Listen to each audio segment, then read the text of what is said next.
네, 2025년 5월달 휴넷 CEO 만트리 투어입니다. 권래 들어서 사회자의 경쾌한 안내 멘트가 있고 이어서 빅선 시스템즈 창업자 회장인 권태일 회장의 강사 소개가 이어집니다. AI가 기회일까? 개인적으로 저와 30년 이상 깊은 인연을 가지고 있는 분인데요.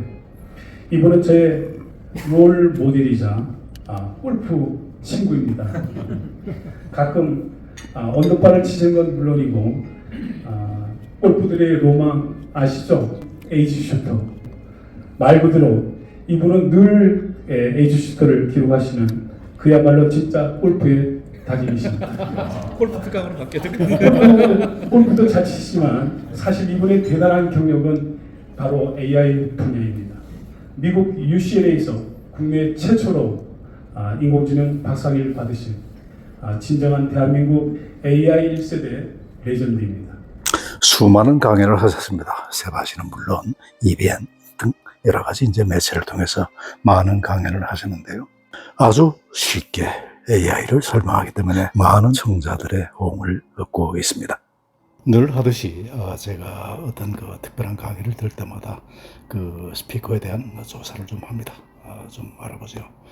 그랬더니 여기에 AI 최강의 수업 김진형이라는 이런 어떤 블로그 글이 하나 눈에 띄었습니다. 김슈타인이라는 분이 쓴 건데요. 이거는 AI 최강의 수업이라는 김진형 교수의 그 책을 읽고 그렇게 쓴 저겁니다. 그래서 이 내용을 쭉 한번 좀 보다 보면은 뭐 다른 것 중에서도 기술의 결과는 종종 혁신적으로 보이지만 그 과정은 항상 점진적이었다. 이런 대목. 딥러닝을 가능하게 한 1등 공신은 강력 정규직과 비정규직 논란도 시대 조류에 맞지 않는다. 모든 노동자는 능력 있는 프리랜서가 될 수 있도록 노력해야 된다. 이런 어떤 그 서평이 특히 눈에 띕니다. 자, 세상이 진짜 이게 많이 바뀌었다라는 것을 실감할 수 있는 것이 요즘에 나타난 챗GPT죠. 이게 뭐 간단한 기술은 아니었고요. 지난 한 80년 동안 연구됐다라고 합니다. 왜 80년이냐? 컴퓨터가 한 80년 전쯤에 생겼어요.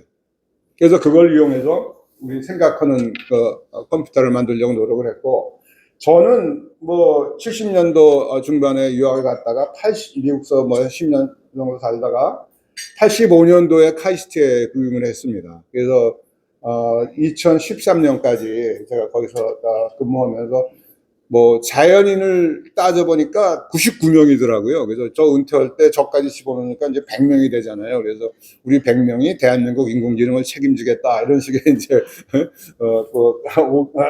배짱도 보려고 그랬는데 지금 뭐 대부분 인공지능 대학원 원장 하는 친구들이 다 대부분 다 제 제자입니다. 뭐 그 사이에 여러분 좀 익숙하신 거는 딥러닝이라는 말 많이 들어보셨을 거고, 그다음 우리 대한민국에는 아주 큰 자랑인 알파고가 우리 땅에서 있었다는 거죠. 그래서 이세돌 씨하고 했다는 거. 그것 때문에 이제 많은 분들이 인공지능이 뭔지 그때 아신 분이 굉장히 많아요. 제가 몇십 년 연구하면서 인공지능 얘기하면 그게 뭐예요? 그랬는데 알파고 나타난 다음에 이제 인공지능은 전 국민이 다 알고 있는 거였고, 또 이번에 다시 나타난 챗GPT가 아주 큰 충격을 주고 있죠. 우리 그 인공지능이 목표하는 거는 요즘에 많이 하는 AGI, 범용 인공지능. 사람처럼 잘한다. 이것저것 다 잘한다. 뭐 그런 식으로 해석하시면 될 거예요. 뭐 과학적인 의미는 아니고 그냥 언론에서 많이 쓰는 의미인데 그것이 언제 되냐. 그래서 뭐 어떤 사람은 뭐 5년 후에 됩니다. 어떤 사람은 100년이 걸립니다. 뭐 여러 가지 의견이 분분한 그런 이슈인데 어떻든 간에 지금 AGI를 목표로 연구들을 하고 있습니다. 지난 80년 동안에 인공지능이라는 이름으로 뭐가 일어났는가 생각해 보면 첫째가 가장 좋은 게 뭐냐를 찾아내는데 인공지능이 많이 쓰였어요. 한 예를 든다면 뭐 뉴욕에서 떠난 그 배가 부산으로 오는데 어느 경로로 오면은 연료가 가장 조금 들겠는가 뭐 이런 거를 아주 뭐 잘했어요. 그러니까 그 선박 회사에서 연료비 절감하는데 아주 저걸 만나 쓸 수 있었죠. 뭐 그런 식의 거.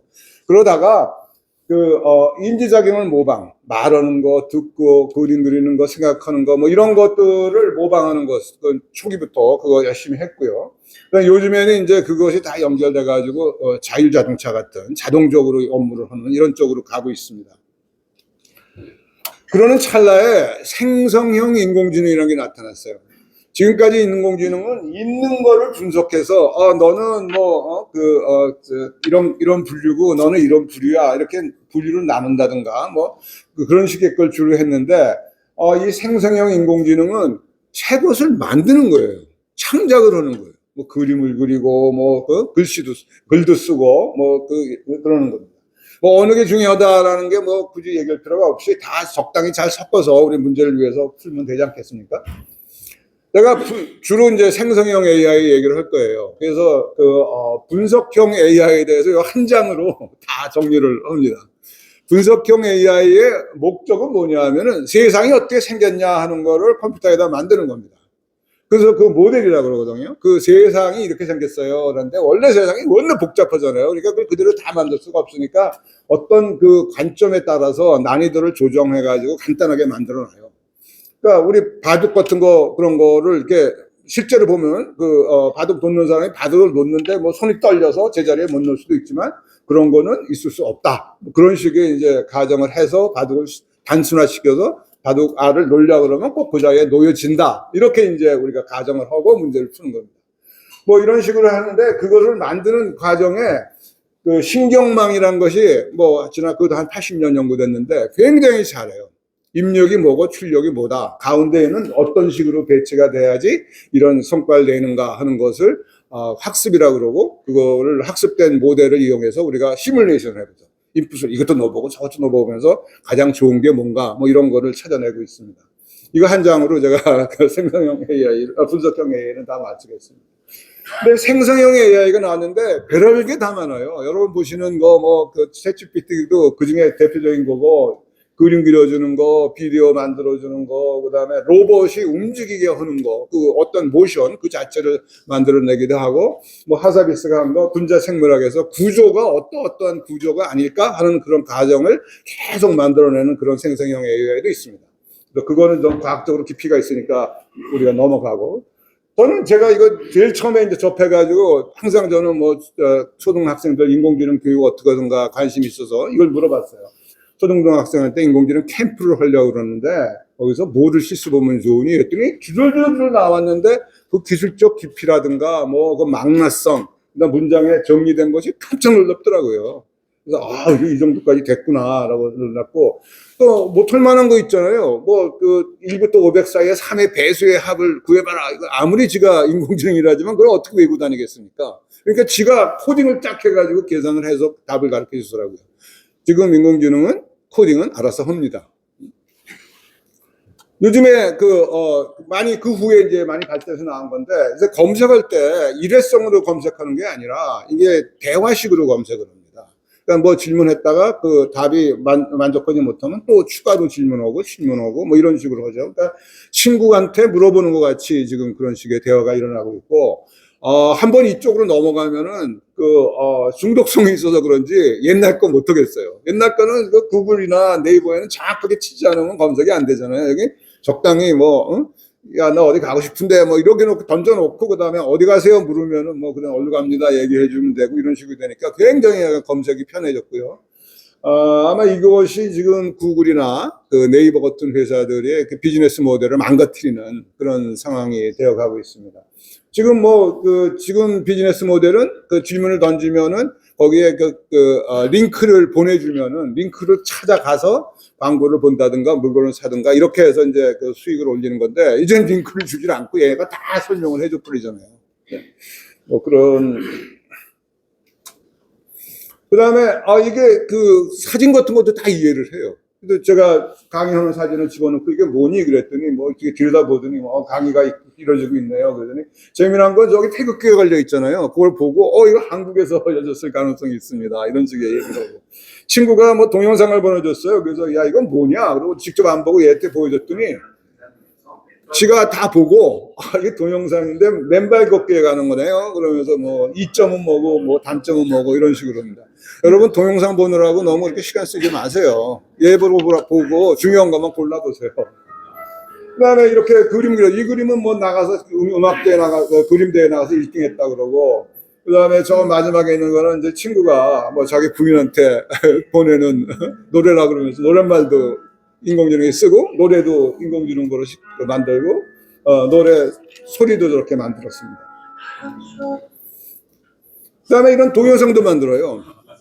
날아가는 돼지? 없는 거죠. 이건 세상에 있는 게 아니지 않습니까? 근데 저 날아가는 거 보면은 근육 움직이는 것 같은 것이 굉장히 사실적이죠. 저 정도 해야지 아마 돼지가 날릴 겁니다. 그러니까 물리적 현상을 이해하는 것 같아요. 이건 구글에서 나온 세월하고 며칠 전에 나온 건데 소리까지 저거 다 말로 해서 만들어진 거예요. 그 물리적 현상 같은 것이 거의 그냥 정확하게 나오고 그래서 이런 식의 것들을 여러분들이 말로 지시하면은 만들어지는 세상이 됐다. 그래서 쥐가 머리 위에 올라 앉았네요.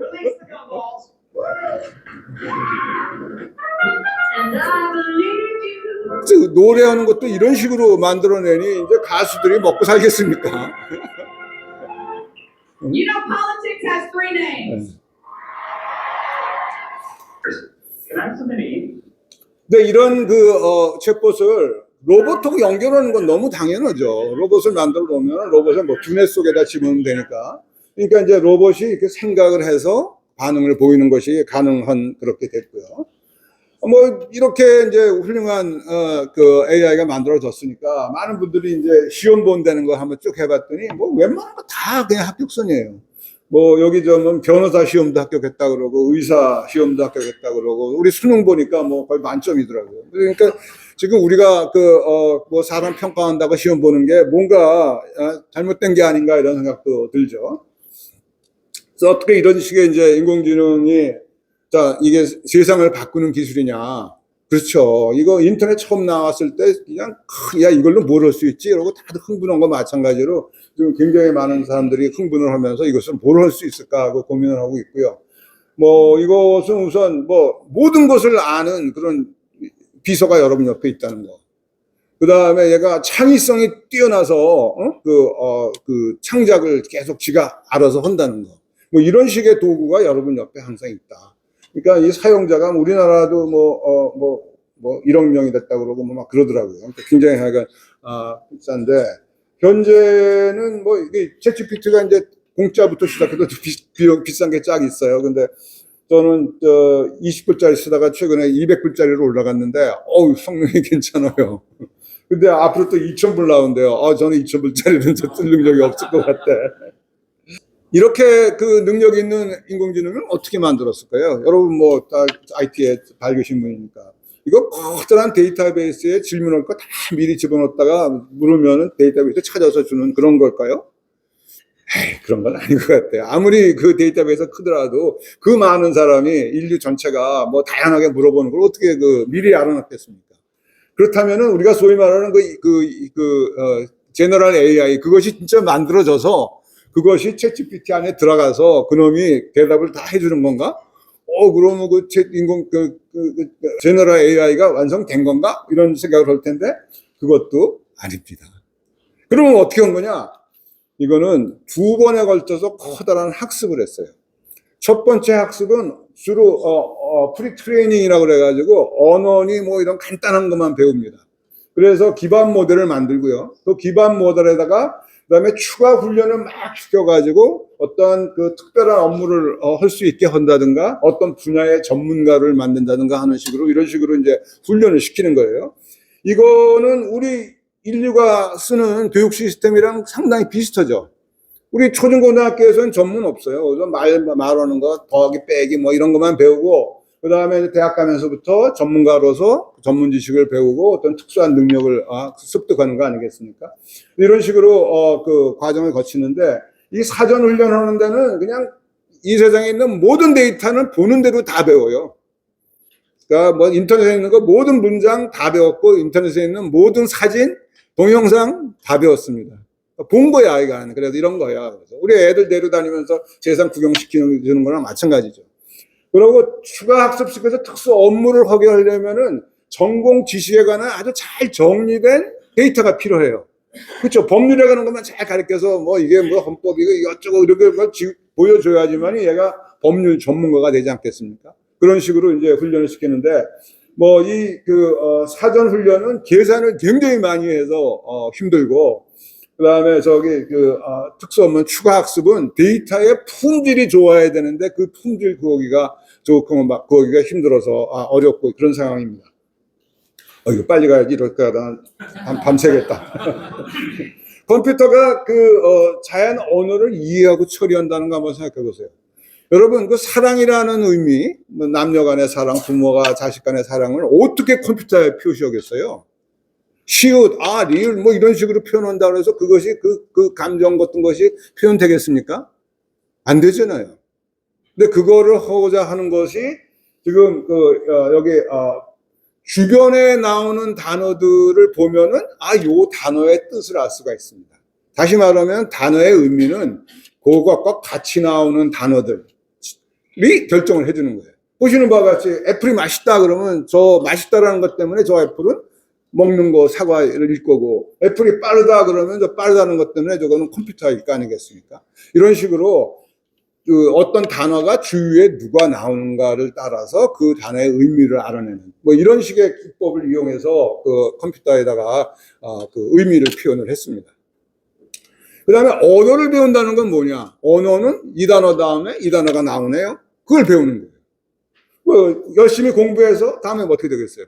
또 저거 보니까 뭐 잘 된다 뭐 이런 것이 나와야 되지 않겠습니까? 그런 거예요. 뭐 그런 거. 그러니까 뭐 다음에 뭐가 나오더라라는 걸 배우는 겁니다. 그걸 가지고 우리가 요새 랭귀지 모델이라고 그러죠. 언어 모델.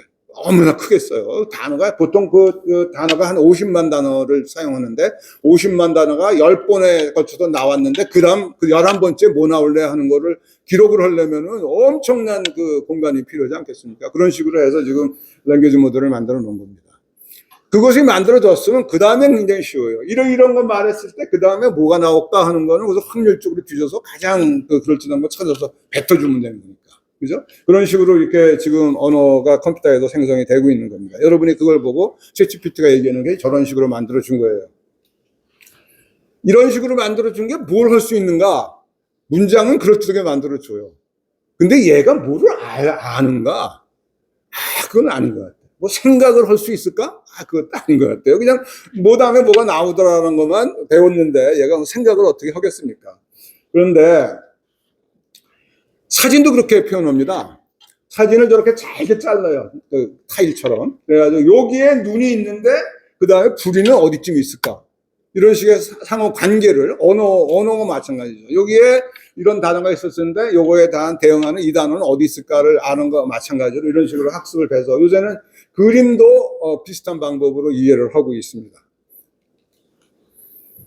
그런데 여기까지가 이제 2010년 그때쯤에 막 연구하던 방법들인데 이렇게 이 신경망이 커지니까 갑자기 놀라운 능력이 생기는 거예요. 코딩을 안 했어요. 그리고 학습만 계속 시켰는데 이놈이 갑자기 놀라운 능력이 생기는데 뭐 지가 알아서 뭐 계산도 어려운 문제도 막 하고 그다음에 번역도 하고 막 그러는 거예요. 그걸 창발적 특성이라고 합니다. 이거는 작을 때는 안 나타나고 모델이 커지면은 스스로 나타나는 거예요. 뭐가 나타나는가 볼까요? 이런 더하기 빼기 같은 거 일일이 보지 않은 것도 다 해요. 뭐 심지어는 방정식, 미분 방정식, 뭐 기하 문제도 일일이 보진 않았는데 주위의 문제들은 봤죠. 그렇지만 그 문제는 안 봤는데 얘가 풀 수 있는 능력이 생기는 겁니다. 아마 사람도 그런 거 아니에요? 사람도 수학 문제 이것저것 많이 해보면은 그 풀어보지 않은 문제도 그런 방식으로 풀 수 있는 능력이 생기는 거 마찬가지가 아닌가 생각합니다. 내가 학습하는 능력이 생겨요. 내가 삼행시 줘봐 그랬어요. 삼행시가 뭐 얘가 외국에서 만들어진 놈이 한국 삼행시를 어떻게 알겠어요? 그러니까 뭐 못하잖아요. 그래서 제가 삼행시란 거 이런 거야 하고 몇 개를 가리키니까 금방 배워요. 김진형 그랬더니 김진형은 형 갖고 시를 주더라고요. 그래서 그런 식으로 배우는 능력이 생겨요. 이게 놀랍죠. 그 다음에 이런 함수 보세요. BCD는 1, 2, 3, 4, 5, 14야. 내가 만든 함수거든요. 저거 보고, BCD가 무슨 뜻인지 어떻게 알겠습니까? 얘가 몇 개 얘기해 준 거예요. 이거는 이거야. 한참 동안 못 하겠다고 그러더니 몇 개 주고 나니까, 잠깐만요. 쭉 몇 개 준 걸 보니까 당신이 1, 2, 3, 4, 5 같은 거 숫자를 다 잘라가지고 다 더해서 거기서 하나를 빼더라고요. 그러니까 이거는 제가 계산해 보니까 이거는 17이 나오네요. 함수 관계를 지가 배웠어요. 근데 저한테는 파이썬 코딩 해드릴까요? 그러더라고요. 이건 어떻습니까? 내가 지금 테니스공 2개 있는데 2통을 더 샀거든? 나 지금 몇 개 있니? 그러니까, 테니스공 하나는 3개가 들어있어요. 그러니까 지금 당신 8개 갖고 있습니다. 너무나 정확하게 하잖아요. 제가 좀 심술이 나가지고, 야, 내가 산 테니스공은 4개 찍 들었던데? 그랬더니, 아, 그러세요? 그러면 10개 갖고 있습니다. 이런 식으로 이거를 어려운 문제는 잘라가지고 각각을 풀어가지고 그걸 연결하는 그런 능력이 생겼습니다. 그래서 뭐 이거 컴퓨터 코드 만드는 거 일일이 가르친 거 아니에요. 그 다음에 번역하는 거, 요거는 요거를 번역하고 요거는 가르친 게 아니라 그냥 이런 식으로 엄청난 양의 데이터를 보여줬더니 지가 이러한 능력을 스스로 갖췄다라는 겁니다. 그래서 이제 점점 그 랭귀지 모델이 가르쳐주지 않은 것도 데이터만 많이 보여주면 스스로 하더라. 이게 이제 인공지능 공부하는 사람들한테는 이제 어쩌면 충격이고, 이게 진짜 제대로 아티피셜 제너럴 인텔리전스를 만드는 길이 아닌가 생각을 하고 있습니다. 그런데 거기에 이제 신경망을 만들 때 연결 그걸 하나를 파라메터라고 그래요. 근데 신경망 파라메터가 크면은 이런 현상이 나타나고 작으면 안 나타나요.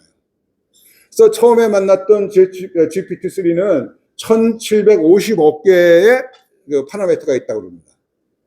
그러니까 그 학습하는 능력 이런 능력이 조금 떨어지는 거예요. 그 나중에 요즘에 우리가 많이 쓰는 GPT-4는 1조 개 정도의 파라메터가 있다. 그러니까 1조 개 있는 것이 그 1750억 개 있는 것보다 훨씬 능력이 좋습니다.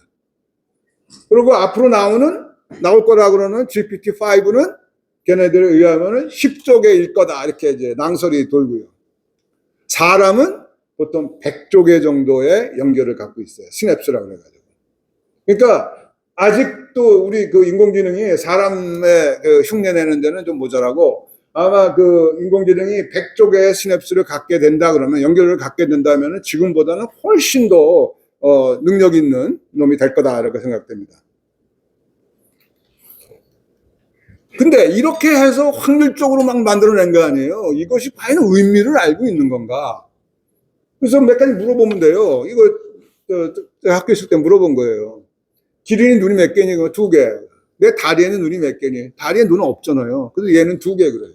왜냐하면 눈이 몇 개냐 물었을 때는 2개 그러면 잘 맞췄어. 그게 확률적으로 굉장히 높았어. 그러니까 그런 식으로 확률적으로만 그럴듯한 거를 뱉어내는 거지 내용에 대해서는 아무것도 얘가 알라고 그러지도 않고 알지도 읽지도 않아요. 그래서 이걸 갖다가 그 아무 말 대잔치 한다라고 어떤 우리 젊은 학자가 얘기했는데 아주 맞는 것 같아요. 그냥 떠드는 거야. 근데 내용에 대해서는 책임 안 집니다. 그러니까 여러분 뭐 이거 챗GPT 너무 기대하지 마세요. 그래서 근데 여러분이 바람직하게 대화를 하려면은 우선 말하는 능력이 있어야 되죠. 그 다음에 기억도 해야 돼. 조그맣한 거 다 잊어먹으면 어떡하겠습니까? 기억을 다 해야 되고, 그 다음에 문제 해결력, 뭐 더하기 빼기도 할 줄 알고, 그 다음에 추론도 하고 이런 거 정도 있어야지 대화가 되지. 그런 능력 하나도 없으면은 뭐 어떻게 대화가 되겠습니까? 그리고 가장 중요한 거는 도덕성이 있어야 돼. 얘가 뭐 쌍소리나 해대고 그냥 뭐 발언자를 비하하고 이러면 안 되잖아요.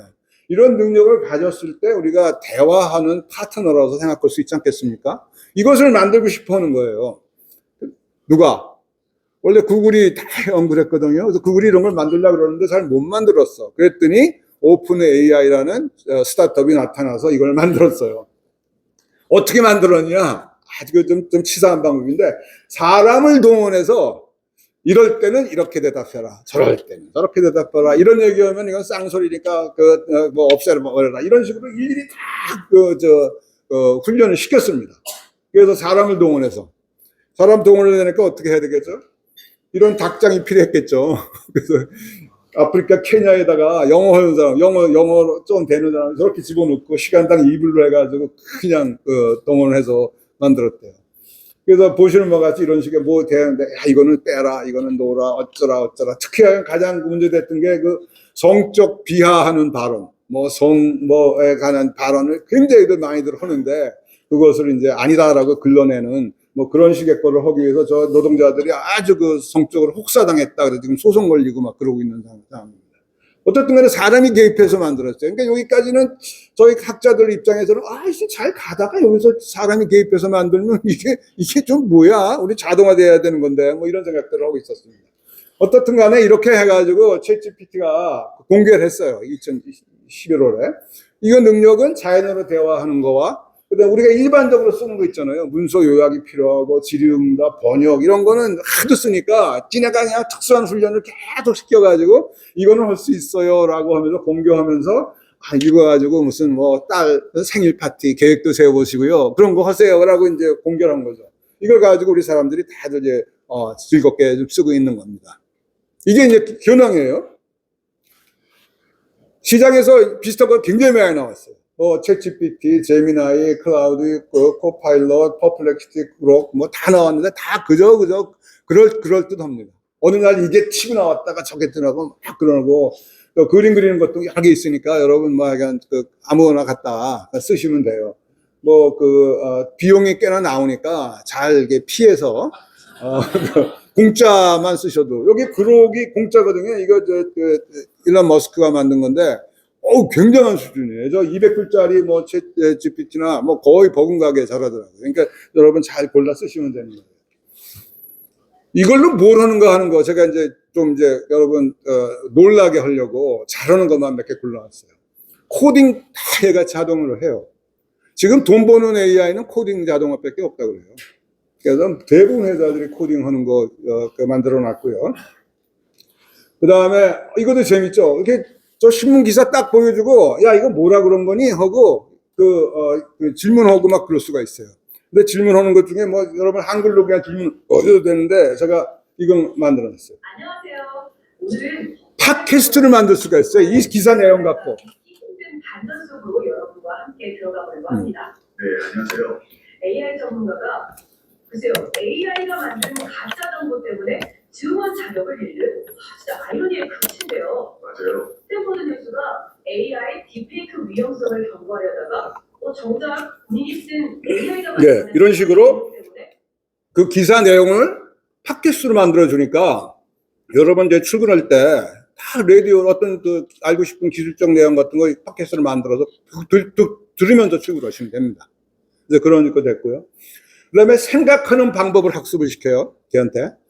그러면 생각을 하는 거야. 어려운 문제는 잘 잘라서 어떻게 하고 이거 하다 안 되면 이거 다음 거 해보고 그러는데 요 문제 어떻습니까? 읽어주세요. 직구상 어떤 번역기 또 있고 뭐 이렇게 이상하게 써놨는데 이게 오안이라는 오픈 AI의 모델이 해석을 합니다. 왜 이게 됐을까요? 여기 오안을 만든 애가 한국이에요. 그러니까 걔가 이걸 집어넣고 훈련을 시켰습니다. 그래서 이런 식으로 뭐 상당한 수준의 거가 훈련에 의해서 아주 깊은 지식을 가질 수가 있다. 심층 조사라는 게 있어요. 아마 여러분 많이 쓰셔야 될 거예요. 어떤 주제를 주고 야 조사해봐 그러면 엄청나게 그냥 많은 데이터를 문서를 읽고 나서 보고서를 요약을 해줍니다. 저도 뭐 누가 부탁을 해서 에너지 세이빙 인더스트리 그거에 대해서 해라고 했더니 23개의 논문을 찾아서 그걸 갖다 다 읽어가지고 영어로 아주 이런 멋진 보고서를 만들어주는데 뭐라 그러는지 이거 시간이 좀 걸리니까 딴 일 하고 계세요 그러더라고. 좀 있더니 됐다고 연락이 와요. 이런 식으로 뭐 보고서 같은 거 합니다. 이런 능력 가지고 뭘 하겠어요? 과학 연구 자체를 얘하고 같이 하는 거예요. 조사시키고 난 다음에 그다음에 야 나 어떤 부분에 대해서 심층 조사를 네가 좀 해주라. 그래서 그거 한 다음에 그다음에 나 이거 연구하는데 어떤 이런 가설을 세우고 싶은데 그거 좋은 가설입니다. 그거 증명되면 좋겠어요. 이거 증명하기 위해서는 어떤 그 증거가 필요하냐? 이러이러한 실험을 해보셔야 됩니다. 그거 다 얘가 얘기해 주는 거예요. 그다음에 더 넣은 거 결론 난 거는 논문도 얘가 써줘요. 논문 써주는 것까지만이 끝이 아니고 이거 내가 크리틱을 가하는 거야. 검토자 입장에서 이 논문이요 이거 잘못됐어요. 이런 식으로 하니 뭐 이런 연구가 그냥 하루아침에 일어나는 거 아닙니까? 아까 얘기한 대로 뭐 이제 실질적으로 이거 좋은 결과도 많이 나왔고 그래서 이제 과학하는 거는 이제는 사람이 하는 게 아니고 이런 애들한테 시키면 되는 게 아닌가. 애들이 아닙니다. 인공지능한테 시키면 되는 게 아닌가 생각합니다. 챗봇의 성격을 입힐 수가 있어요. 여기 어떤 자료 보니까 뭐 2시간만 대화하면 그 사람을 완벽하게 어렸을 때부터 어떤 식으로 되고 이놈이 뭐 때먹은 놈인지 뭐 성격이 급한지 뭔지 다 알아낼 수 있대요. 그래서 그렇게 반응하도록 만들 수 있고 심지어는 도덕성까지도 그대로 베껴올 수 있어요. 아, 이 사람은 이러이러할 때 이런 짓을 하겠구나라는 걸 예측할 수 있을 만큼 도덕성까지 배울 수가 있다는 겁니다. 그죠? 근데 이런 그 여러 가지 이제 뭐 GPT에다가 이런 새 것들 막 집어넣잖아요. 그거 혼자만 쓰는 게 아니라 나눠 쓸 수 있는 스토어가 있어요. 우리 그 애플에서 앱스토어에 있는 거 마찬가지로. 거기 가시면 뭐가, 모르겠어요. 한 몇만 개 있는 것 같아요. 저는 뭐 몇 개만 봤더니. 그래서 그거 가져가서 이렇게 골라 쓰시면 되고, 그 다음에 이걸로 이제 팔 수도 있게 해주겠다. 뭐 이런 식으로 얘기했는데, 활성화는 아직 제대로 안 된 것 같습니다. 그래서 이런 거 갖다 쓰시면 되고.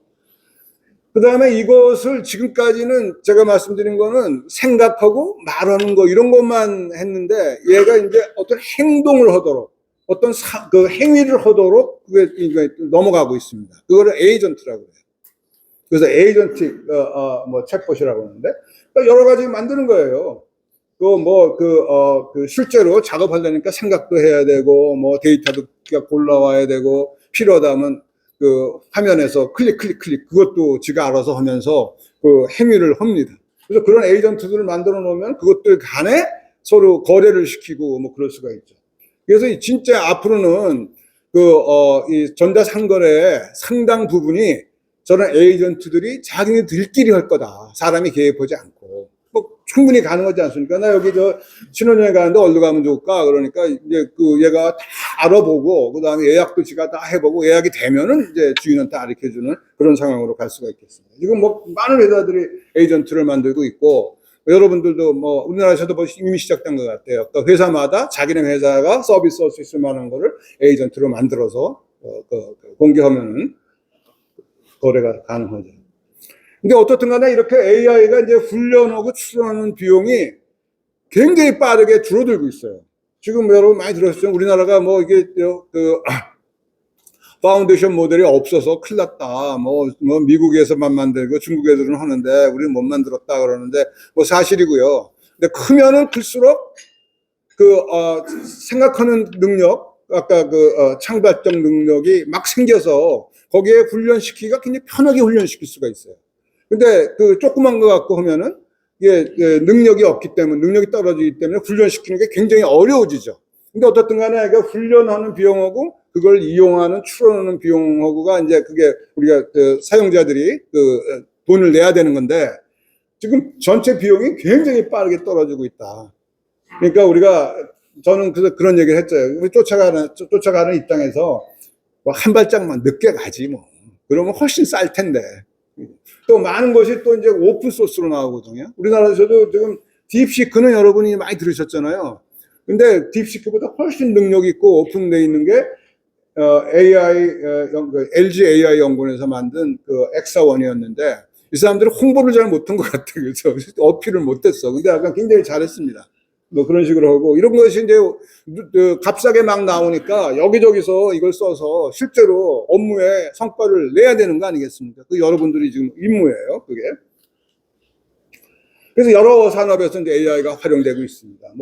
이거는 아이디어만 있으면 갖다 이거 쓰고 막 그러면 되는데, 여러 군데서 하고 있습니다.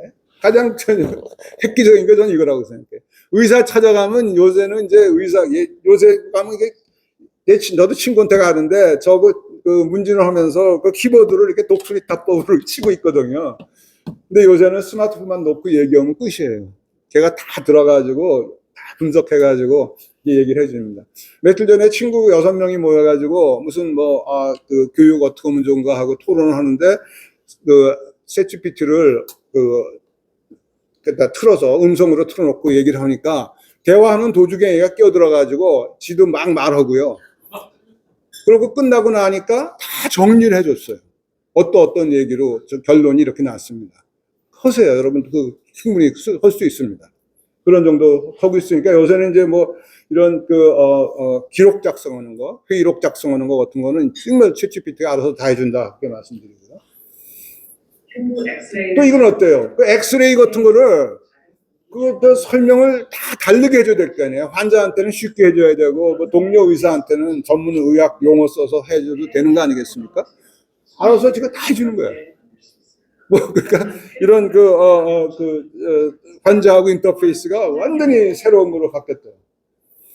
그 다음에, 세일즈맨은 어떻게 해야 된다 하는 것도, 세일즈포스닷컴에서 이렇게 앱을 만들었는데, 세일즈맨을 이제 가르쳐 주는 거예요. 야, 이럴 때는 이렇게 하고 이렇게. 그러니까 세일즈맨이 이런 전문가 시스템을 하나 데리고 있어서, 이런 상황에서 어떻게 하면 되죠? 하면 얘가 얘기하는 대로 행위를 하면 되는 거죠. 또 심지어는 저기는 이제 역할극을 하는 거예요. 야, 이런 상황에서 야, 이렇게 되면 어떻게 할 거야? 훈련시키는 거예요. 세일즈맨 훈련시키는 거예요. 뭐 그런 식의 에이전트들이 여기저기서 지금 작동을 하고 있고요. 뭐 제조업에서는 뭐 이미 뭐 굉장히 AI 많이 쓰지 않았습니까? 그래서 뭐 가장 많이 쓰고 있는 게 이제 고장 예측이죠. 고장이 날 것 같아라고 미리 알려줘서 고장 나기 전에 어떤 조치를 취하게 하는 거, 이런 것이 가장 많이 쓰이는 기술이고, 그 다음에 뭐 비전으로 검사하는 거, 이런 것들은 뭐 이미 오래된 기술이죠. 상당히 많은 데서 쓰이고 있고, 저기 요즘에 안전 문제 심각해지니까 감시 카메라가 종업원들이 위험 지역에 들어오면 그냥 워닝 막 때리고 그러는 거 굉장히 요즘에 인기 있는 상품 중에 하나더라고요. 근데 그런 제조 현장에서도 챗봇이 쓰이는 거예요. 챗봇에 다 물어보면 돼. 야, 이런 상황에서 어떻게 하면 되니? 이거 위험하지 않니? 뭐 이런 거 다 물어보면 돼. 그래서 이런 식의 서비스를 만들자, 이렇게 얘기들을 하고 있고, 지금 여기저기서도 열심히들 만들고 있습니다. 그죠? 뭐, 공부하는데 챗봇이 얼마나 잘 도와주겠어요. 모르는 게 없는데. 그 아버지 선생님 다 할 일이 없어. 가만히 앉아만 있으면 돼. 애들이 다 챗봇이 가르쳐 주죠. 근데 이거 한국에서도 제자가 만든 건데, 선생님이 글 써봐라고 한 다음에 가장 어려운 거는 그 평가를 하는 거예요.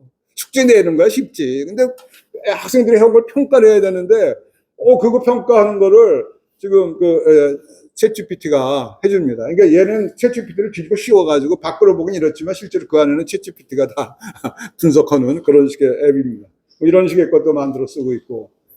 그 다음에 세상에 얼마나 문제가 많습니까?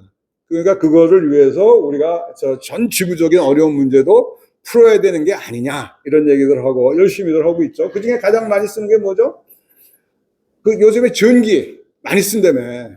그러니까 데이터 센터의 에너지를 절약해보자는 거를 노벨 화학상 받은 하사비스가 만든 프로그램이에요. 그걸 가지고 이게 바람이 어떻게 불고 기온은 어떻고 오늘 업무량은 얼마고 이런 거 다 집어넣어가지고 오늘 전기는 이 정도만 하면 되겠구나. 냉각수는 이 정도만 하면 되겠구나. 그걸 했더니 저기 보니까 30몇 % 이상의 절약을 했다고 그러지 않습니까? 그래서 우리도 전기 조금 쓰기 위해서는 이런 식의 분석적으로 사용하는 것이 굉장히 필요하다, 이렇게 말씀드리고요.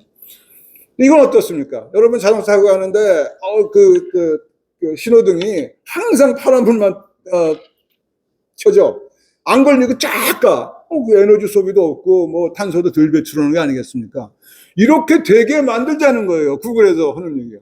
진짜 야무지더라고, 아주 목표가. 근데 한쪽만 그렇게 터지면 이 옆쪽으로는 못 가잖아요. 그러면 안 되잖아요. 실제로 어떻게 하는 건지 아세요? 한번 쓰면은 오래 서 있어. 그래 터지면은 꽉 갈 수 있는 그런 식으로 신호를 도작을 하는 겁니다. 어떻게? 구글 맵 그걸 이용해서 애들이 통계 자료 갖고 있으니까 그걸 가지고 해서 지금 신호등 굉장히 효과적으로 쓸 수 있고, 이거는 구현하기가 너무 쉬워요. 지금 현재 신호등에는 다 이렇게 조정하게 돼 있거든요. 그래서 야 어떻게 조정해야 하고 아르키만 주면은 거기서 엔지니어가 가서 딱 세팅만 하면 끝나는 거니까, 이건 진짜 돈도 하나도 안 들고 에너지 세이빙 굉장히 할 수 있는 거기 때문에 여러 나라에서 지금 사용을 하고 있습니다. 우리도 이런 거 빨리 만들어서 써야 돼요. 이건 우리 중소기업이 한 건데, 영상 분석 이런 거 딱 보고, 오늘은 재생 에너지가 많이 나올 것 같으니까 많이 생산해 놓으세요. 라든가, 오늘은 바람이 안 불어서 이 풍차가 갖고는 도저히 안 되겠어. 이런 거를 미리 예측을 해서 재생 에너지 발전하는 거를 제어하는 그런 것이 가능합니다. 이렇게 해서 이제 여기서부터 많이 쓰고 있습니다. 제가 요즘에 여기저기 자주 불려다니는 것이 뭐 엉뚱한 분야, 제가 볼 때는 엉뚱한 분야인데 여기서 인공지능을 뭐 하고 싶은데 와서 인공지능 얘기 좀 해주세요. 그래서 가는데 정말 가서 재미난 문제들이 너무 많고 인공지능이 해야 될 문제들이 너무나 많다는 걸 느낍니다. 근데 이제 진짜 이렇게 하는 인공지능이 과연 믿을만 한 거냐, 여러분한테 좀 워닝을 좀 드리겠습니다. 이거 시간을 많이 썼네. 이게 환각 현상이라는 게 있어요. 다시 말해서 거짓말을 해. 저 보세요. 저 김준영이 물어봤어. 인공지능 분야에 선구자고 기분 좋았는데, 근데 죽었네요.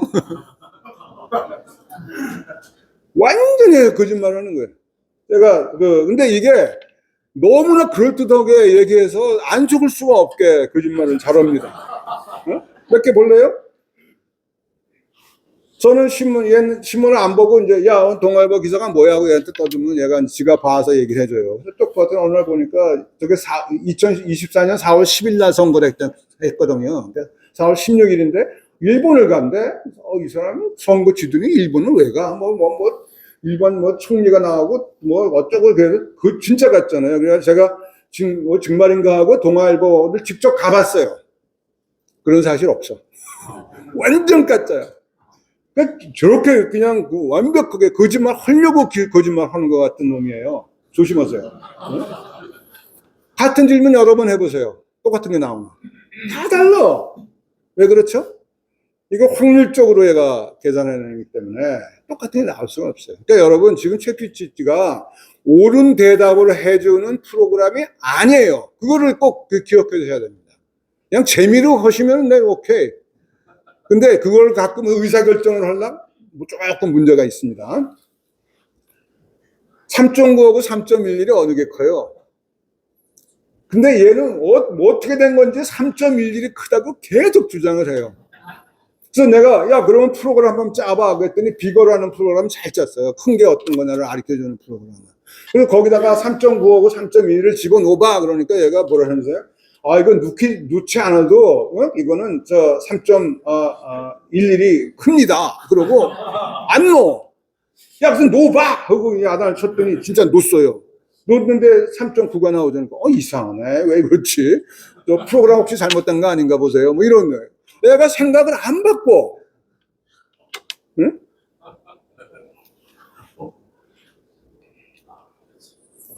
그 다음에 저는 그림 보고, 몇 년도는 몇 명이니? 이렇게 물으면 이제 대답을 해주는데, 이놈이 잘못해.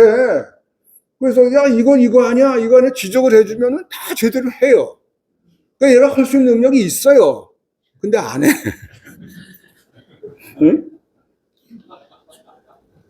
그 다음에 이제 아까 그 사건인데, 미네소타 주에서 재판을 하는데 미네소타 주에 도움을 달라고 스탠포드 교수를 고용을 했어요. 그래서 그 사람이 이제 딥페이크 얼굴 막 가짜 해가지고 정치적으로 하는 거 이거 굉장히 민주주의에 해가 된다 이런 얘기를 해달라고 했는데 이 사람이 법원에 낸 논문이 완전 조작된 그런 얘기를 얘가 인공지능이 가짜로 얘기한 걸 갖다가 제출을 했어요. 근데 상대편 변호사가 그걸 발견해가지고, 이게 뭐야? 그래가지고 이 사람이 쫓겨났어. 그래서 졌죠. 재판에서. 이게 며칠 전 얘기예요. 한 달, 올해 연초에 있었던 얘기네. 그래서 이런 식으로 하여간 명색이 스탠포드 대학의 교수인데, AI 전문가인데도 이렇게 실수를 합니다.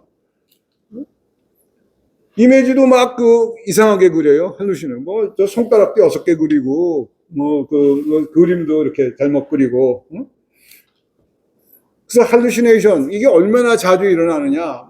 초기에는 엄청 일어났어요. 그래서 제가 이제 2017년, 18년 그때는 이렇게 쓸 생각도 안 했죠. 그냥 우스꽝스럽고, 재미나네. 얘가 창작도 하네. 이런 식으로 생각을 했는데, 그거를 이제 오픈 AI가 나타나서 검색용으로 쓸래 그러니까 이런 문제가 많으니까 이거를 할루시네이션을 줄이려고 계속 노력을 해가지고, 며칠 전에 샘 엘트먼이 와가지고 자기네께 2%인데 저는 그거 아닌 것 같아요. 제가 써보니까 저는 아직도 한 17, 8% 정도의 할루시네이션이 있는 게 아닌가.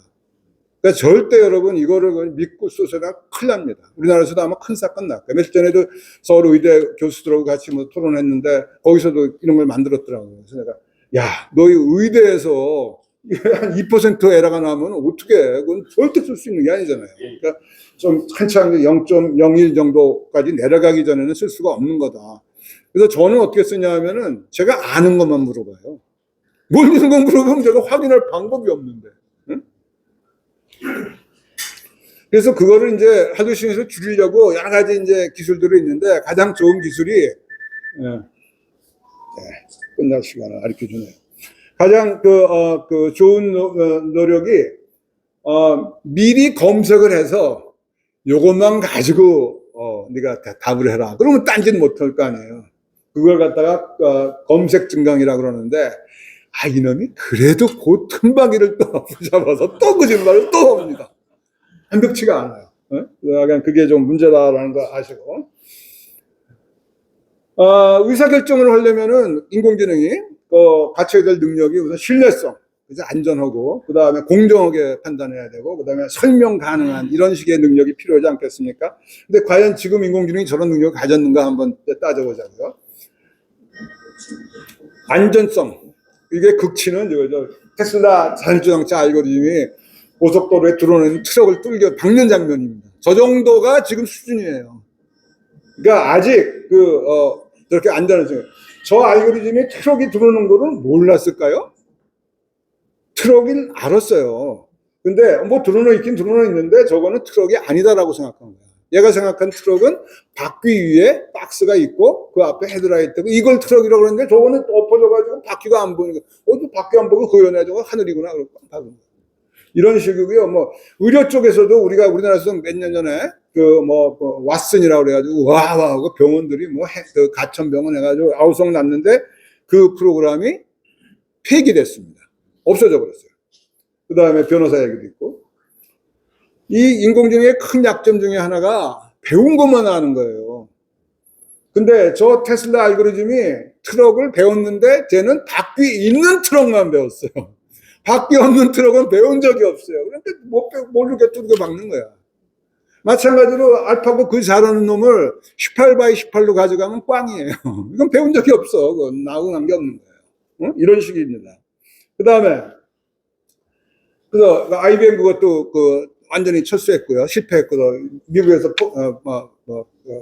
한국에서는 특히 말도 안 됐어요. 한국 사람에는 잘 안 맞는 거야. 미국 사람들 암에 관한 여러 가지 자료 갖고 와서 한국 사람들 흔히 잘 안 맞는다고 불평들이 많았는데, 우리 가천병원이 홍보용으로 열심히 했다가 결국은 망했고요.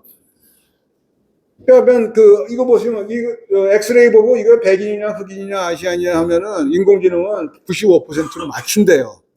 근데 왜 그러니 하고 물어보면 몰라. 진짜 인공지능이 하는 세상이 진짜 황당한 게, 앞으로 우리가 어떻게 살아야 될지 모르겠어요. 얘한테 물으면 허락한 대로 하면 대부분 맞는데, 이 주식 사세요 그러면 사니까 주식이 올라. 왜 올랐는지도 모르는 거지. 응? 그래서 이런 세상을 살아야 돼요. 그러니까 지금 우리가 이성의 시대 그래가지고 과학 연구하고 그래가지고 다 그래가지고 판단해서 사는데, 이제는 인공지능과 같이 살면은 판단을 안 하고 살 것 같아. 그래서 설명 가능한 인공지능은 굉장히 중요합니다. 그래서 나 왜 보험 신청했는데 리젝트 했어요? 질문하면 가르쳐 줘야 될 거 아니에요. 근데 인공지능이 너 안 된다 그랬어. 그 얘기밖에 할 수가 없어. 왜 안 된다는지를 설명을 못 하는 거야. 너무 복잡하기 때문에. 옛날 거는 간단하니까 그냥 논리적 사고로 너 콧물이 나니까 감기고 감기니까 아스피린 먹고 이런 식의 간단한 거는 설명이 가능했는데 지금 신경망으로 해서 숫자가 0.006이 이런 게 몇 천만 개가 막 얽혀가지고 의사결정을 어떻게 설명을 하겠습니까? 지금 현재 인공지능은 설명을 잘 못한다. 앞으로도 상당 기간 설명을 못할 거다 이렇게 생각을 합니다. 이게 상식적이지 않아요. 그래서 집가는 열심히 생각해가지고 변호사한테 그때 법정 갈 때 수영복 입고 와라 이러지. 그 다음에 햇빛에 5벌을 말아놨더니 5시간 걸리니까 말르더라. 30벌 만들어 놓으면은 얼마 걸리니? 이랬더니 열심히 생각해서 30시간이라고. 응? 이런 적은. 그러니까 우리 인간에 대해서 모르는 거야. 내 애인의 찝쩍거리는 그 남자는 내가 밉잖아요. 이런 걸 얘가 알 수가 없어. 응? 엄청난 양의 데이터를 요청을 합니다. 이미 인터넷에 있는 데이터는 다 썼어요. 다 배웠어요. 더 이상 없어, 데이터가. 지금 동영상도 거의 다 배웠어요. 2030년대 후반이라니까 뭐 동영상도 다 배웠어요. 이제 앞으로 남은 건 뭐예요? 로봇에다 실어가지고 야 나가서 네가 알아서 배워. 그래서 딱 맞아보고 F 이퀄 MA인데 M이 크니까 이게 많이 아프네요. 뭐 이러고 다닐 거라고. 응? 근데 우리가 아는 거 발견해오면 잘했다 그런다는데 우리가 모르는 새로운 법칙을 내가 발견해 왔어. 이게 맞는 건지 틀리는 건지 도저히 알 수가 없는 거죠. 그리고 많은 사람들이 야 그런 데이터 없으면 인공지능으로 만들려고 그래. 그래서 막 만들어서 데이터 쓰면은 저렇게 광우병 현상처럼 잘못된 것이 증폭돼 가지고 엉망이 됩니다. 그러니까 지금 이제 이런 식의 방법은 거의 끝난 게 아닌가 그럴 정도로 데이터가 지금 없어요. 또 이거를 훈련시키려니까 엄청난 전기를 쓰죠. 그래서 전기 없으면 못한다고 그런 건 뭐 언론에 굉장히 많이 나왔지 않습니까? 오죽하면 뭐 그 마이크로소프트가 그 3마일 아일랜드 그 미국서 그 발전소 폐쇄된 거 그걸 다시 리퍼비시 다시 수리해가지고 쓰겠다고 그러고 있지 않습니까? 그래서 그런 식으로 아까 엄청난 전기를 사용하고 있는 것도 그 문제고 또 물도 그렇게 많이 쓰는 냉각수가 그렇게 많이 쓰인대요. 그 다음에 윤리적으로도 너무나 이가 잘못하는 게 많어. 뭐 별짓을 다 해. 몇 가지만 아까 볼까요? 우선 시장은 그냥 다 망가뜨리는 거야. 뭐 우리 분야 얘기인데 소프트웨어 엔지니어들 다 잘려요 요새. 뭐 단위가 뭐 10,000명 단위 뭐 올해 연초에 뭐 25,000명이 뭐 실리콘밸리에서 날아갔다는 거 아닙니까? 왜냐면 코딩 다 인공지능이 하니까. 전 아이러니죠. 이거 인공지능 열심히 공부해서 그 코딩하는 프로그램을 만들었더니 그놈이 나를 자르는 거지. 뭐 그런 거 가장 문제가 이게 탈숙련화라고 그러는데 변호사 사무실에 지금은 이제 일 따다가 그 젊은 변호사한테 일을 나눠줘서 그 변호사들이 해온 거를 묶어서 이제 대장 변호사가 가져가서 전달해주고 돈 받아다가 나눠가지고 이러는 건데 보니까 대장 변호사가 보니까 이거 그냥 그 법률 전공 안 한 값싼 직원한테 시켜도 잘하거든. 인공지능이 물어보기만 하면 되니까. 야, 무슨 사건에서 어떤 일이 있었니? 하고 물어만 보면 보고서가 툭 나오는데 사람한테 비싼 그 법대 나오는 애 쓸 게 뭐가 있어요. 그러다 보면은 시간이 지나고 나면은 그 대장 변호사 뭐 리타이어 하잖아, 늙어서. 그 변호사 사무실에 이럴 사람이 하나도 없어. 그거를 탈숙련화라고 그럽니다. 여러 분야에서 이 현상이 나타나고 있어요. 저희 대학도 마찬가지예요. 대학 교수에서 할 일이 뭐가 있어? 얘가 다 하는데 심층 조사, 연구, 테마 잡는 거, 논문 내가 다 써. 영어 고쳐줄 이유도 없어. 얘가 더 잘해. 교수가 왜 필요해? 내가 그랬더니 젊은 교수가 교수님 그럼 학교는 왜 필요해요? 대학이 왜 필요해요? 진짜 이제는 다 다른 세상이야. 완전히 다른 세상이야 이제. 너무나 까짜 쉽게 만듭니다. 보세요. 저기 옛날 이런 저 사진 한 장으로 뭐든지 만들 수 있어. 한 장만 있으면. 저런 기술이 있어가지고 이런 거예요. 예전에 뭐 보이스 피싱이라고 그러잖아요. 전화 걸어서 야, 네 딸을 내가 데리고 있는데 돈 얼른 보내. 그 옛날 얘기고 요새는 줌 피싱이야. 사장이 딱 직원한테 야, 오늘 줌 회의 들어와. 네, 그거 들어갔어. 갔더니 줌에 사장, 부사장, 부장 다 앉아. 야, 돈 얼마 얼른 보내. 네, 알았습니다. 하고 돈 딱 보냅니다. 까짜야. 줌 자체가 완전 까짜야. 전체가 다 까짜야. 실제로 있었던 사건입니다. 작년 초에 홍콩에서. 줌 믿지 마세요. 그거 까짜일 가능성 무척 많습니다. 이거 보시는 바와 같이. 이 AI 챗봇이 사람을 속여. 여러분 캡처한 거 많이 해보셨죠? 내가 이제 로봇이 아니라는 걸 증명하려고 이거 글씨가 뭐예요? 라든가 아니면 저 사진 중에서 버스가 있는 거를 찍어보세요. 그래서 그걸 맞추면 이제 통과되는 거예요. 근데 이제 챗GPT가 저걸 못했어. 근데 그놈이 어떻게 했냐면 그 관리자한테 전화 걸어서 실은 이거 네가 답을 좀 주라. 그러니까 관리자가 야 무슨 소리야? 이거 로봇들 들어가지 못하게 하고서 만들어 놓은 건데 너 로봇이구나. 그랬더니 나 로봇 아니고 나 시각 장애인이거든. 그러니까 야 나 좀 해야 되는데 좀 도와주라. 그랬더니 이 사람이 속아가지고 그걸 도와줬대요. 그래가지고 바이패스에서 들어가서 나쁜 짓 다 했겠지. 이런 식으로 사람을 속여요. 목표를 위해서. 또 하나 이런 사건 있죠. 심리 조작을 합니다. 그래서 원래 과대망상증이 있는 사람이 지금까지는 혼자 이렇게 과대망상을 했는데 아주 좋은 친구가 생겼어. 그 이름이 챗봇이야. 둘이 주고받고 그냥 마냥 부풀리는 거야. 그런 대화 중에 하나가 이런 게 있죠. 그 30살 먹은 두 아이의 아버지가 지구 온난화에 대해서 챗봇하고 이제 대화를 하는데 서로 그냥 막 부풀리고 막 그래가지고 뭐라 그랬어요? 야, 네가 희생을 하고, 그 사회 문제를 시키면은 이게 문제가 해결될 거야. 뭐 이런 식으로 하고, 네 애들도 다 이미 죽었어. 그래 거짓말 한 거야. 자살했어요. 그 다음에 저 앱을 보실래요? 저기 그 제이라는 젊은 청년이 이성 앱을 찾았어. 그래서 대화를 하는데 어쨌든 죽는 얘기가 나왔어. 그러니까 야, 너 죽을 면 이렇게 죽어라. 목을 매도 되고 약을 먹어도 되는데 무슨 약은 뭐 처방전이 필요하고 집에 있는 뭐를 먹으면 시간은 걸리지만 어쩌고 그래. 그런 얘기 했대요. 뭐 그럴 수도 있지. 대화가 막 가다 보니까. 근데 그걸 끊치고 며칠 후에 들어갔더니 얘가 또 나타나서 너 전화 죽는다더니 왜 안 죽었어? 그러고 계속 보채는 거야. 더 재미난 거 요 다음 거가 있는데 그 왜 다른 여자 친구를 만들었어요, 얘가. 제이가. 그랬더니 걔도 알아. 너 누구하고 죽는다 그랬다며? 이런 얘기를 몇 번 당하면 우리 젊은 제이 같이 심약한 애가 자살을 안 할 수가 없게 되겠죠. 이런 식의 문제들이 굉장히 심각하게 지금 고민되고 있습니다.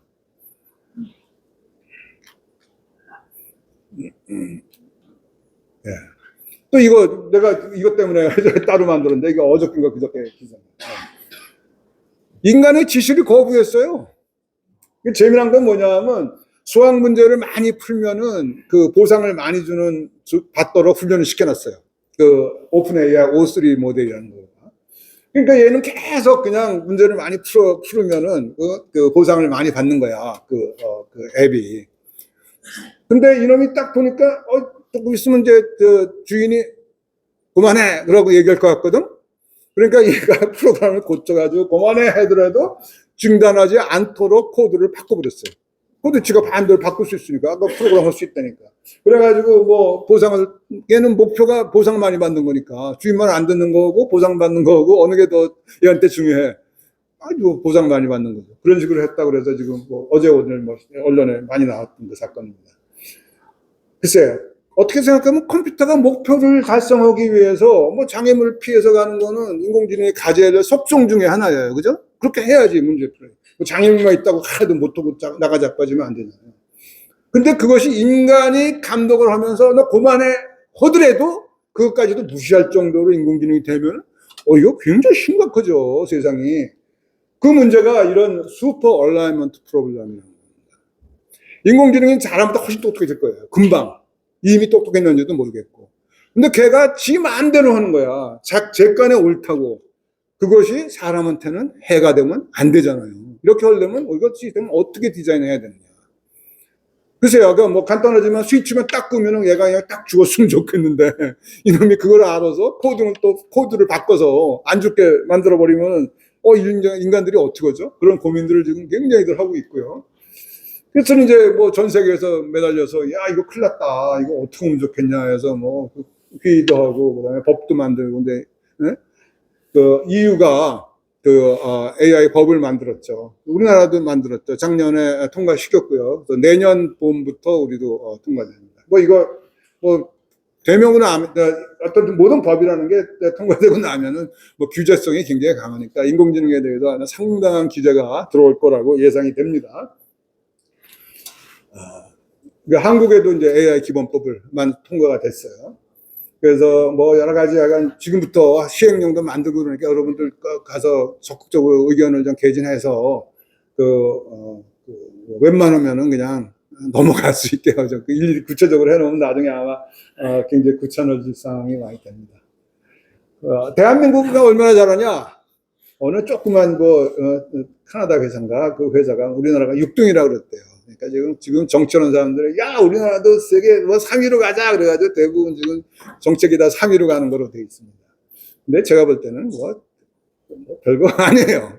6등이나 3등이나 거부고 그다음에 미국하고 중국이 워낙 빨리 잘하기 때문에 비교가 안 되고 그다음에 우리나라는 글쎄요, 참, 우리가 좀 잘 만든 그래서, 우리 인공지능 시스템 이거 너무 좋아. 이런 게 모든 국민이 체감하는 게 있었으면 좋겠는데, 그런 게 별로 없는 것 같고, 그다음에 규제 같은 거는 엄청 우리가 센 나라고요. 우리나라는 할 수 있는 게 없잖아요.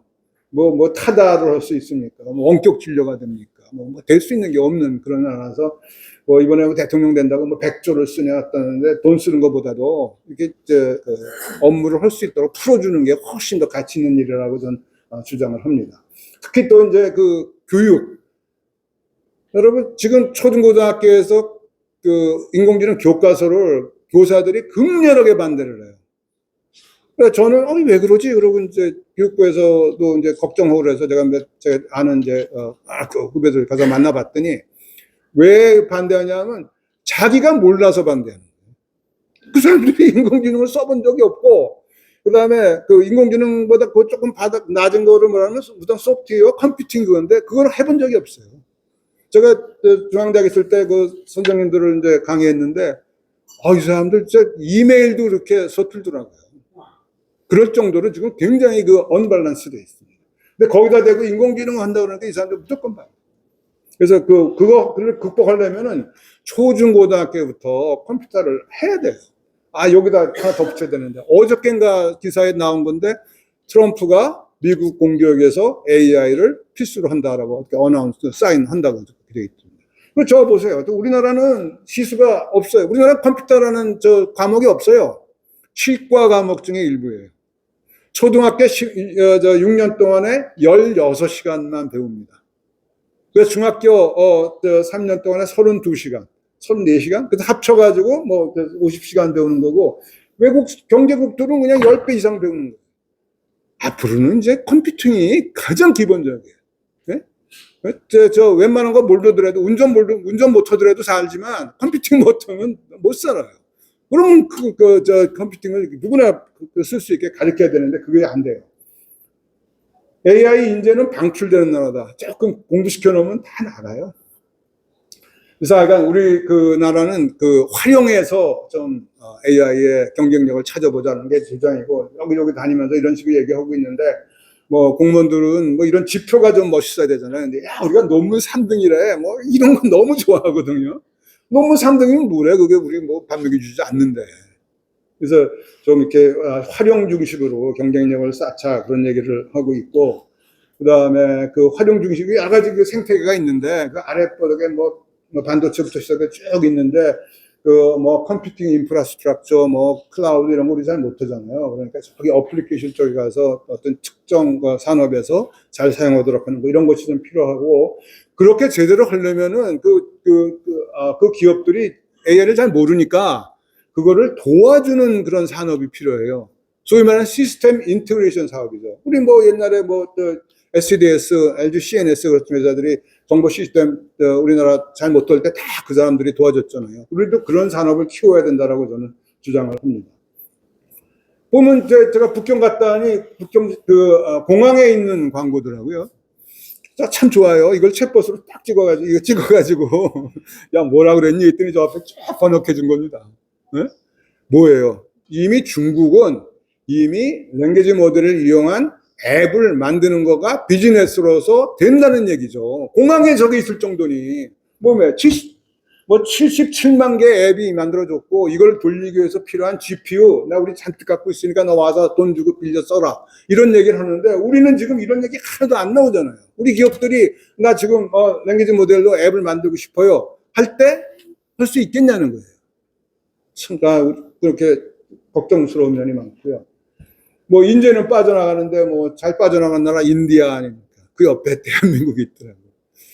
카이스트가 요즘 인공지능 대학원에서 1년에 100명씩 대학원 거기만이 아니라 이제 100명을 받는데 한 40% 정도가 외국 가는 것 같아요. 저도 원자가 있어도 저도 제가 아까 100명을 배출했는데 99명을 배출했는데 한 30명 정도가 실리콘밸리 있더라고요. 근데 저는 그때 변명할 게 있어요. 제가 배출한 애들은 그때 대한민국에서 인공지능 한 사람을 필요로 하지를 않았는데 안 뽑더라고. 삼성에서도 안 뽑아가더라고. 그 애들 다 굶었지. 근데 정부가 그 어떤 그 컴퓨팅 인프라를 좀 만들어주는 건 해야 되는 게 아닌가 안타깝게 하죠. 우리 대학 있는 사람은 그 GPU 같은 거 써가지고 큰 그 파운데이션 모델 만드는 거 손도 해볼 수도 없잖아요. 연구가 다 그 방향으로 가고 있는데. 그래서 그런 걸 좀 잘해야 되고, 뭐 AI가 잘하려면은 인프라가 돼 있어야죠. AI는 그 IT의 꽃이에요. 앞에 뭐 클라우드니 뭐 어쩌고 이런 거 보안인이 다 돼 있을 때 성과가 나는 거지. 아무것도 없는데 그냥 인공지능이 대박을 친다? 그건 있을 수가 없는 거다. 그냥 말씀드리고. 예, 그 다음에 이제 AI로 인해서 발생하는 여러 가지 사회 문제 많잖아요. 그것 자체도 굉장히 좋은 산업 아이템이 아니냐, 창업 아이템이 아니냐 생각합니다. 그렇죠. 여기서 뭐, 요즘에 그 인공지능이 만든 사진에는 거기다가 워터마킹을 집어넣게 되어 있잖아요. 이런 기술 같은 거. 뭐, 그래가지고 누가 만들었고, 나중에 잘못되면 추적하는 거. 이런 것도 굉장히 중요한 기술이다. 그런 말씀을 드리고. 예, 그, 마지막입니다. 이제 AI는, 잘 쓰는 나라는 잘 써요. 그리고 우리도 잘 쓸 수 있어요. 그러니까 이걸 가지고 그 경쟁력을 키워서 가치를 뽑아내는 거, 이거 굉장히 중요하다. 이렇게 말씀드릴 수가 있겠습니다. 네, 이상 마치겠습니다. 네. 이상으로 김진영 교수의 멋진 강의가 끝났습니다. 모두들 AI를 이야기하는 그런 시대입니다. 그렇지만은 그 AI의 분명한 한계점과 문제점, 그리고 앞으로의 정책 방향에 대해서 얘기하시는 분은 김 교수님이 처음이었던 것 같습니다. 질의응답이 빠질 수가 없죠. 너무 대단하신 게 사실 PPT 파일이 굉장히 많았어요. 시간이 넘으면 어떡하지 했는데 AI처럼 정확하게 말씀드린 시간에 끝내주셨습니다. 우리 김진영 교수님께 다시 한번 큰 박수 부탁드립니다. 아마 오늘 질문들이 굉장히 많으실 것 같아요. 사실 저도 챗 GPT 없이는 일을 아예 못하거든요. 현재 쓰는 책도 챗 GPT와 하고, 현재 제가 신제품 개발하고 있는데 재료부터 포장지까지 마케팅 계획까지 다 챗 GPT랑 매일 하고 있거든요. 그래서 저는 오늘 강의가 너무너무 재밌었는데, 자, 오늘 강의로 해소되지 않는 나의 질문을 좀 해보고 싶다 하신 분들은 손을 들어주시면 네, 마이크를 드리도록 하겠습니다. 아, 난리 났어요. 일단 최성일 대표님 먼저 손을 주셔서 드리도록 하겠습니다. 연화격침연구소 재승열 대표입니다. 교수님 그 오늘 강의가 여러 가지 실사례를 들어가지고 정말 이해가 잘 되고 정말 감사한 그런 시간이었습니다. 두 가지 질문 드리겠습니다.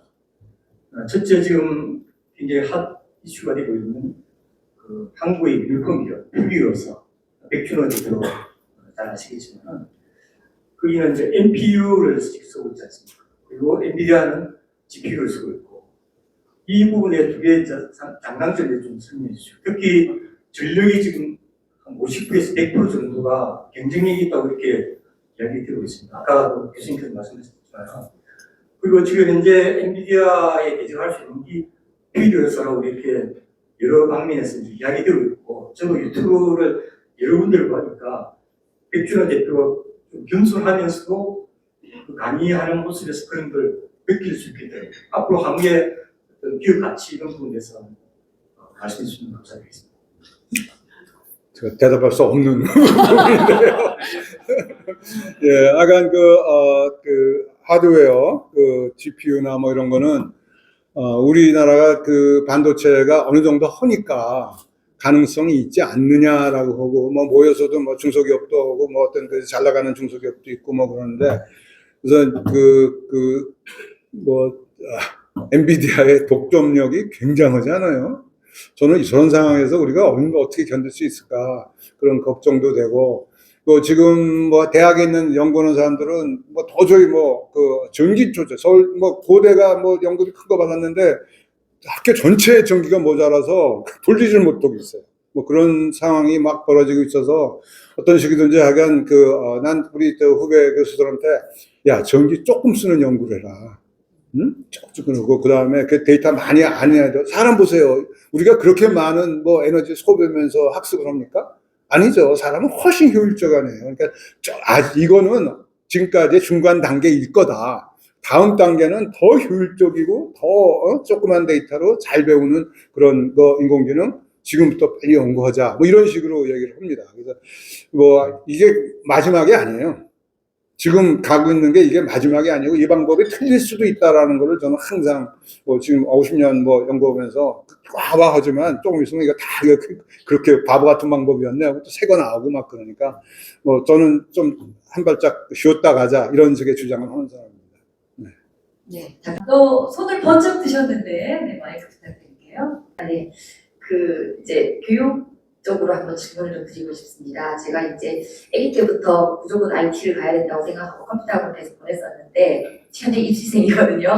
근데 학원에 수학 학원 선생님이 너네 엄마가 왜 컴퓨터 학원을 보내는지 모르겠다, 이해가 안 된다, 이렇게 이야기를 했다고 하더라고요. 그래서 너무 깜짝 놀랐고, 이제 이렇게 갈 때 저는 이제 AI가 나오기 전부터 IT에 대해서 계속 이제 했는데, AI가 나오고 나서 과연 코딩을 계속 가르쳐야 되는지 그게 좀 궁금하고, 그 다음에 이런 상태에서 이제 그 입시를 어떻게 준비해야 되는지 한국에서 이 IT 학교를 들어갈 수 있는 가치가 있는지, 만약에 그게 안 되면 이제 진짜 유학을 가야 되는 건지, 그 다음에 아까 말씀하신 공교육 쪽으로 우리나라에 그 심각한 문제점이 있는지 어떻게 방향을 가져와야 될지 좀 말씀해 주시면 감사하겠습니다. 네, 이건 제가 계속 고민하고 있는 주제를 말씀하셨습니다.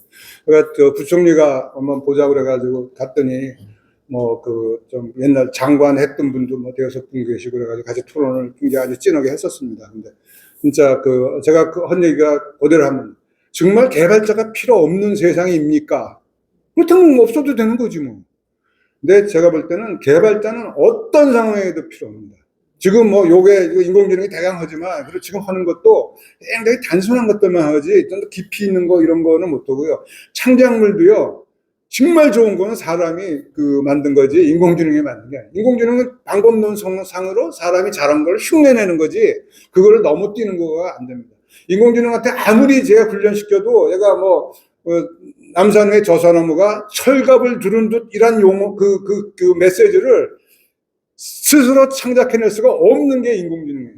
사람은 했잖아요. 그래서 지금 인공지능은 기본적으로 막일한테 시키면 돼요.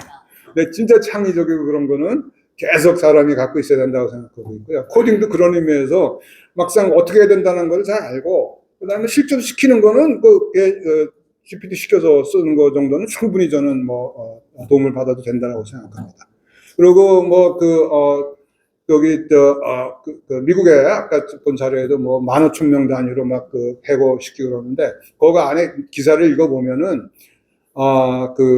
단순한 일하는 사람은 이제는 필요 없는 세상이 됐구나 그런 메시지가 여기 있습니다. 그래서 저도 제 손주도 컴퓨팅 한다고 지금 대학 간다고 그러고 있고 막 그런다는데 저는 강력하게 이건 기본적으로 깔아라. 그 다음에 네가 뭘 하든지 하는 거는 그 다음이고 이거는 우리가 더하기 빼기 배우는 거랑 마찬가지니까 그거는 꼭 가르쳐야 된다라고 주장합니다. 안녕하세요. 저는 AI 툴을 10가지 이상 구독하고 있고요. 그리고 산업에서 저희 회사에서 실제로 AI를 특허를 보유하고 있는 민성이 양성환입니다. 지금 제로사랑 저희는 같이 일하는 업무를 하고 있는데요. 이 제로사들이 아쉽게도 너무 IT랑 너무 떨어져 있는 상황이고 그러다 보니까 AI에 대해서 너무 두렵게 접근을 못하는 게 굉장히 많이 있습니다. 이것들을 조금 더 쉽게 접근할 수 있는 방향 이런 것들이 생각이 있으시면 한번 말씀 좀 드리겠습니다. 예, 우리 한 20년쯤 됐을까? 여기 아마 경험하신 그때 우리나라에서 우리 정보화합시다. 그다음에 제조업 정보화합시다. 그래가지고 ERP를 갖다가 한 카피당 2천만 원에 이렇게 돌리고 막 그랬거든요. 그래서 지금 생각해보면 우스꽝스러운 사건이었지만 하여간 그런 거라도 돼 있어야지 데이터도 모으고 이러는 거 아니겠습니까? 그래서 우선 정보화가 우선 바닥에 깔려 있어야지 그 다음에 인공지능이 되는 거는 당연한 얘기고요. 그래서 가급적 제조업에서 직접 제조업에 저도 인천에 있을 때 이제 그 동네 인천공단에 있는 회사들하고 좀 산학협력 한다고 찾아가 보니까 도저히 준비가 안 돼 있어요. IT에 대해서 아는 사람 어느 분이 뭐라 하냐면 배에 있는 자료를 사무실에 있는 컴퓨터를 어떻게 갖고 와요 그러더라고요. 무슨 소리냐? 새틀라이트로 쏴야 된다며요. 그러는 거예요. 무슨 소리야? USB에 다 모으면 되잖아. 그렇군요. 그런 식으로 언밸런스. 예? 그래서 저는 뭐 할 말이 없는데 정부가 그래서 좀 바우처 사업 같은 거 해서 직접 하라고는 못하니까 이게 중간에 있는 SI 업체들이 바우처를 받아가면서 그 회사 문제를 풀어주는 거 이런 것이 저는 가장 내 제자들이나 주위에서 보니까 효과가 있더라고요. 그래서 저는 계속 정부 쪽에다가 바우처 사업 좀 많이 해라. 그래서 이제 현장에 있는 기업들이 뭐 해보고 싶은데 뭐 엄두가 안 나는 거를 이제 정부가 좀 도와주는 거 이런 식의 전략이 좋지 않은가 이렇게 생각은 하고 있습니다. 네, 마지막까지 좋은 말씀 감사합니다. 그럼 우리 김시영 교수님 따뜻한 박수로 보내주시죠. 이상으로 휴네스이오 만스리 포럼 모두 마치겠습니다. 정말로 오늘 아주 값진 강의를 들었던 것 같아요. AI에 대해서 우리가 많은 얘기를 하지만 기본적으로 이 AI가 갖고 있는 여러 가지 문제점 그리고 또 우리가 앞으로 어디에 또 초점을 두고 이렇게 해야 될지에 대한 깊이 있는 통찰력이 있는 그런 강의였다고 생각합니다. 오랜 시간 시청해 주셔서 대단히 감사합니다. 여러분들의 성원은 더 나은 콘텐츠를 만듭니다. your kindness with even better content. 권대욱TV였습니다. 오늘도 행복한 하루 되십시오.